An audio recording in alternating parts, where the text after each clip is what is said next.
Welcome to Taiwan Talks. I'm Albert Chiu. Taiwan is set to have Lai Ching-te assume office as the new president on May 20th. In the face of China's significant military threats, the Ministry of National Defense is currently conducting the Han Kuang military exercises, which lasts for 8 days and 7 nights.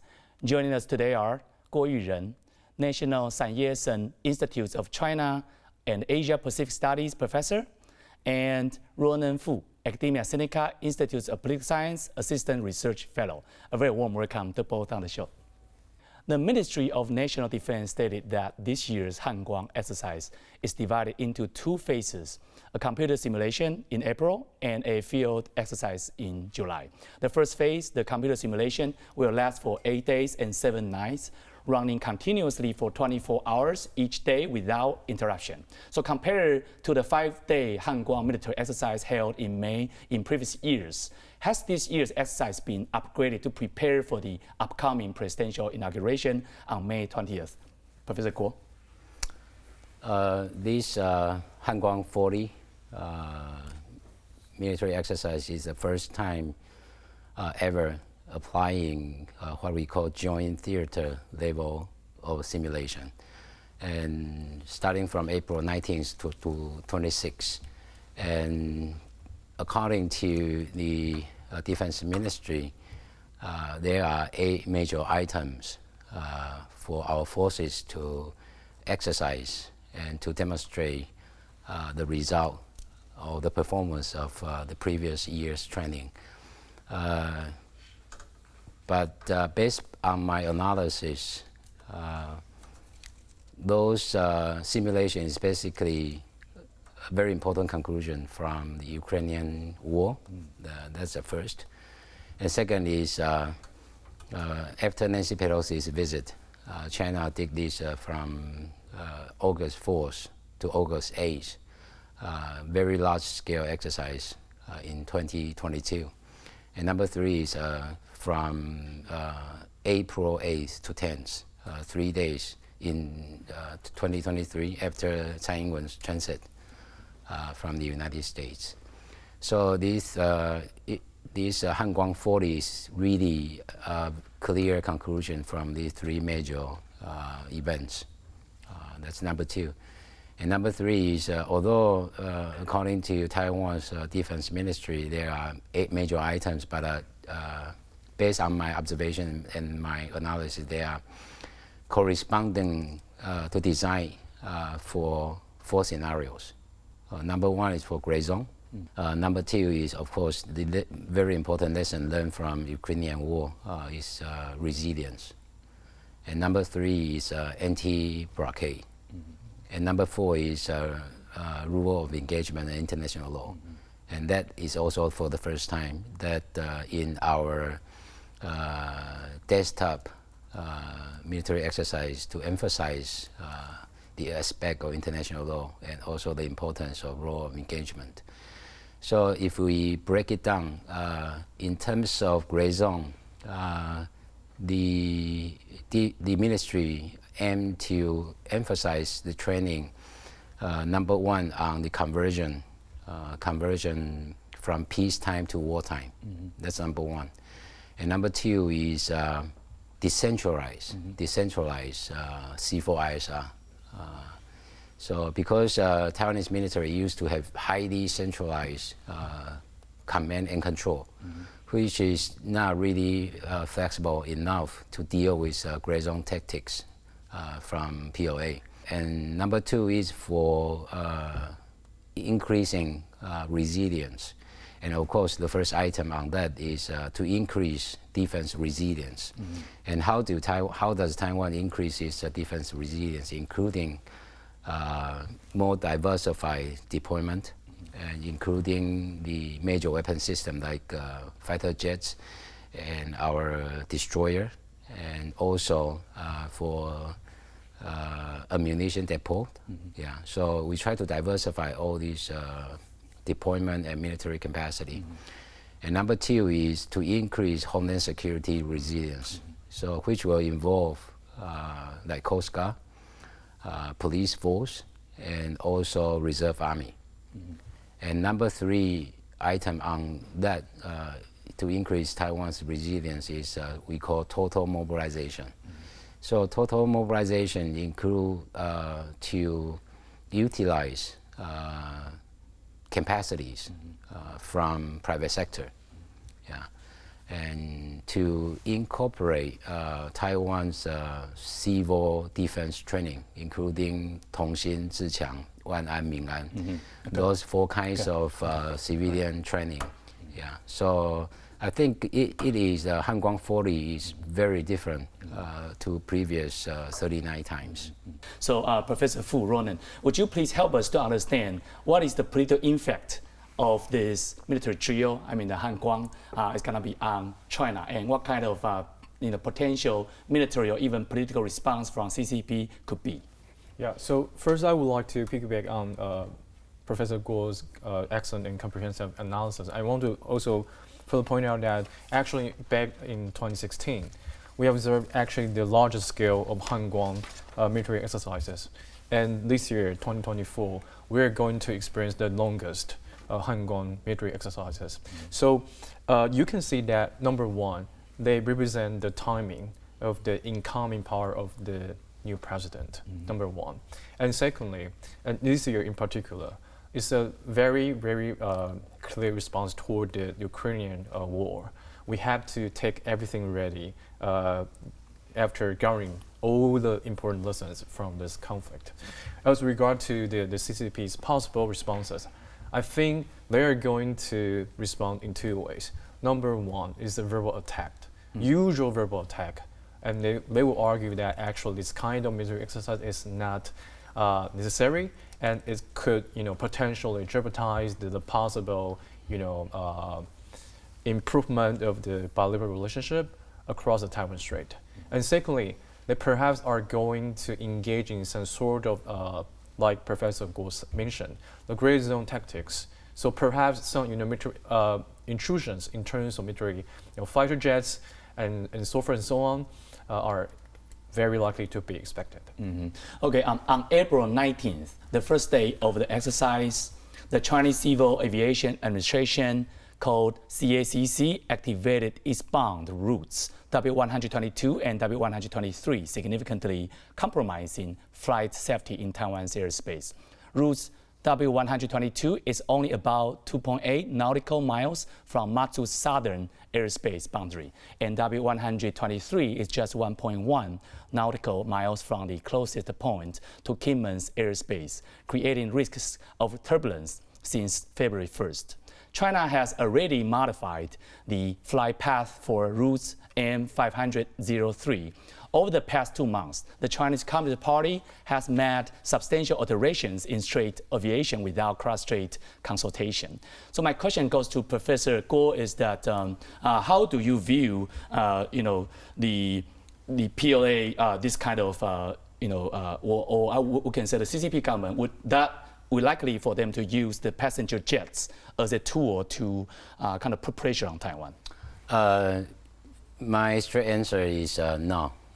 It is going to be very risky and costly for China to utilize W122 and 123, those 2 routes, to conduct the real military intention. That's costly, risky, and highly impossible in real military terms. And number 2, the real impact of that China's particular announcement is to increase working burden on Taiwan's, west face radars working burdens. It might increase more than 35% for our soldiers to operate all those radars and try to make judgment what exactly the object is by the shape, by the strength of radar wave, and by the flying speed. It is not dangerous, but it is troublesome for our soldiers and radar controllers. And number 3, it does not, rules 122, 123 do not bear real military meaning because what China has been doing, PLA has been doing, is already go far beyond of these two routes. So for example, PLA aircraft intrusion to the medium mile at Taiwan Strait, that's daily. It's almost like every day. And they even intrude into very close to our 24 nautical miles of Taiwan. And number two is they often utilize UAVs. Those drones going even further to our 24 nautical miles surrounding territorial air. And number three is their aircrafts and vessels cruising and intrusion to Taiwan southwestern ADIZ. It is also like daily as well. And number four is they even cruise further to Pacific Channel and sometimes to the east coast of Taiwan. So all these air and sea intrusions, they actually pose much greater challenge to the security of Taiwan than Route 122 and 123. Okay, Ronan, my question for you is the PLA has been constantly disturbing Taiwan through small-scale pressure and incremental encroachments, like what you guys just mentioned, the gray zone strategy. This year, the Han Kuang exercise has specifically included drills for gray zone operations. How should Taiwan respond to China's actions, as some points been mentioned by Professor Kuo already? Does this change how these drills are conducted? I think Taiwan should absolutely respond to China's gray zone tactics. Absolutely, no doubt about it. And in fact, the Han Kuang exercise includes already drills simulating China's gray zone tactics, such as harassment, blockades, and rapid escalation to invasion. And this year, the exercises seem to focus on the following dimensions. Number one is early warning and situational awareness. We have to bring the tension of the fighting fails. And secondly, the crisis response and decision making. We have to make sure that we do better on that front. And third is the interagency coordination. And fourth is the flexible deterrence options. Like Professor Kuo mentioned, that it could be the case that when China is engaging in gray zone tactics, it could sometimes inadvertently escalate into something that is not predictable. So you have to get that ready. So that's the reason why you need to be flexible in terms of your deterrence options. And finally, you have to also do very well in terms of escalation management. Because, like I said, something is highly unpredictable. So you have to consider all different contingencies and scenarios so that you have the muscle memories to get ready to different sorts of contingencies. Well, actually, there's a very latest news that while the Han Kuang military drill was underway, a Chinese intelligence ship was spotted off the coast of Hualien. Yes. Is there any connection there? It is also worth noting that this coincided with the Hualien earthquake. So we know the timing is quite sensitive. Professor Kuo. I think it's routine. It's routine. When whenever Taiwan has a major military exercise, both U.S. and China will send their aircrafts and vessels to do observation and possibly collection of data, including our missiles, our aircrafts, our radar, our vessels. So this investigation vessel of China appearing at the east coast of Taiwan, that's not surprising. Yeah. Okay, Ronan, the Han Kuang exercise for the first time validates what Professor Kuo mentioned earlier, the standing rules of engagement, ROE for the military, ensuring that Taiwan complies with the international law and preventing accidental clashes. So what are the rules of engagement and why are they important? Yeah, so basically rules of engagement, ROE, are directives that specify the circumstances and the conditions and also limitations under which military forces can initiate or continue combat engagement. So basically, it is required to draw a very clear line. Okay, so under these circumstances, you are entitled to use force against the attacked. Under other circumstances, you are not allowed to use force of any sorts. So you have to draw a very clear boundary between the non-use of force and the use of force. So number one. And they are very crucial for ensuring that Taiwan's military actions comply with domestic and also international law. We can also prevent accidental clashes, and we can also maintain political control over the use of force. For example, Professor Kuo mentioned that you have to make sure that civilian control of the military is key, right? So having a very clear ROE in place actually facilitate the achievement of that.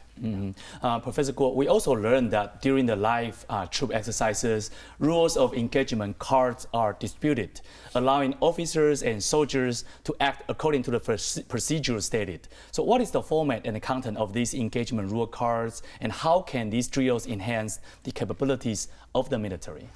I have to emphasize, first of all, rule of engagement is actually a very, very important tool for strategic communication.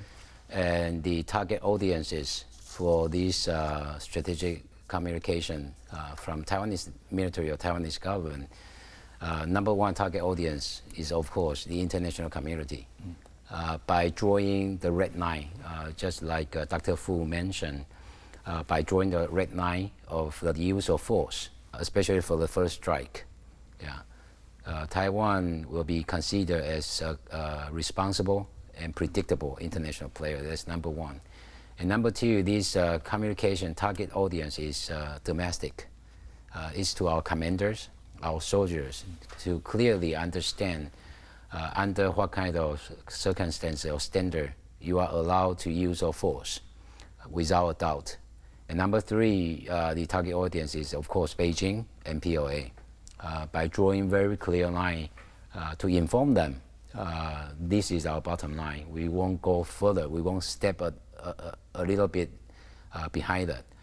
So to inform them there to regulate, especially PLA's air and sea behaviors, to hold them accountable. Otherwise, it's gonna be a downward spiral for close trade. So in those rule of engagement card, we clearly specify, no matter it's our Air Force, our Coast Guard, or our Navy, under what kind of circumstances you could use your force at what level. Ronan, Professor Fu, do you have any additional information you want to explain for this type of card? Because that's obviously a very new thing for our military, especially in the military drill. Yeah, I can elaborate on the content of this ROE card. Basically, I didn't actually see the card myself, but I can imagine that in the card, some contents, including the very compact and very easy to follow references for ROE, will be written on the card. And for sure, that should include the force, use of force identification procedure, weapon limitations, detention rules, and finally, the reporting requirements. So basically, the idea is to, for those soldiers to internalize the ROEs, and then they have to build the muscle memory so that when encounter any kind of complex situations, they'll be readily respond to the situation itself without thinking. Okay, let's shift our attention a bit to the Ukraine-Russia war and its implication for Taiwan. Now the war seems to have entered a new phase after the United States chose to provide military aid. We just learned that the passage of the legislative package was even passed in Senate, will become law soon.